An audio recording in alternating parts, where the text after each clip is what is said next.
বরিশাল সফরের পথে প্রধানমন্ত্রী তারেক রহমানের গাড়িবহর, চারদিকে কঠোর নিরাপত্তা, সড়কের দুই পাশে অপেক্ষমান হাজারো মানুষ। ঠিক এমন সময় মাদারীপুরের রাজৈর উপজেলার সাধুর ব্রিজ এলাকায় ঘটে একটি অপ্রত্যাশিত ঘটনা। অভিযোগ ওঠে, গাড়িবহরকে লক্ষ্য করে ছোড়া হয় একটি পাথর বা ইটের টুকরা।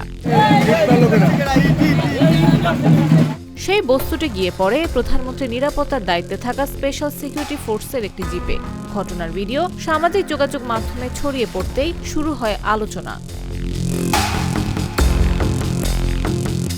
সোমবার সকাল 8:30টার দিকে ঢাকা বরিশাল মহাসড়কের সাধুর ব্রিজ এলাকায় ঘটনাটি ঘটে। সে সময় প্রধানমন্ত্রী গাড়িবহরকে স্বাগত জানাতে সড়কের দুই পাশে অবস্থান নিয়েছিলেন দলীয় নেতাকর্মী ও সাধারণ মানুষ। প্রধানমন্ত্রীও হাত নেড়ে শুভেচ্ছা জানান উপস্থিত জনতাকে। এর মধ্যে নিরাপত্তা বহরের একটি জিপের সামনে এসে পড়ে একটি পাথর বা ইটের টুকরা।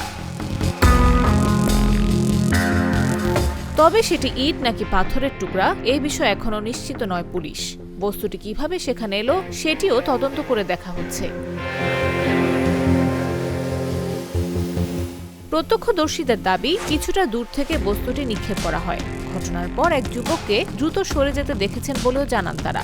এই ঘটনায় জড়িত কেউ আছেন কিনা তা জানতে আশেপাশের সিসিটিভি ফুটেজ সংগ্রহ করে বিশ্লেষণ করছে আইনশৃঙ্খলা রক্ষাকারী বাহিনী। পুলিশ বলছে, বস্তুটি বাইরে থেকে নিক্ষেপ করা হয়েছিল নাকি অন্য কোনো গাড়ির চাকা থেকে ছিটকে এসেছে সব সম্ভাবনাই খতিয়ে দেখা হচ্ছে। তদন্ত শেষ না হওয়া পর্যন্ত কোনো সিদ্ধান্তে পৌঁছাতে চাইছে না পুলিশ।